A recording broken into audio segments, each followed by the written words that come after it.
పరిషత్, భారత రాజ్యాంగ పరిషత్, తర్వాత రాజ్యాంగ నిర్మాణం. ఈ మూడు కలిపితే ఒక యూనిట్, కానీ దీనికి నెంబర్ ఇవ్వద్దు. ఇది రాజ్యాంగం తెలవడానికి ఉపయోగపడే యూనిట్స్ ముఖ్యమైనది. తర్వాత first number 1 constitution number 1 topic. Number 1 topic ప్రావేశిక. నెంబర్ 2 టాపిక్ భూభాగాలు. భూభాగాలు ఒకసారి ఎప్పుడు చూద్దాం.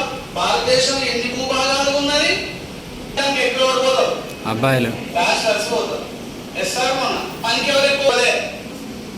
భారత భూభాగాలు ఎన్ని రకాలు? రాష్ట్రాలు, కేంద్రపాలిత ప్రాంతాలు, ఆర్జిత ప్రాంతాలు. ఎన్ని భూభాగాలు? 3. ఏమేమి? రాష్ట్రాలు, కేంద్రపాలిత ప్రాంతాలు, ఆర్జిత ప్రాంతాలు. రైట్ అన్న. భారతదేశం అనే దేశం భారత రాజ్యాంగం ప్రకారం ఎన్ని భూభాగాలుగా విభజించబడి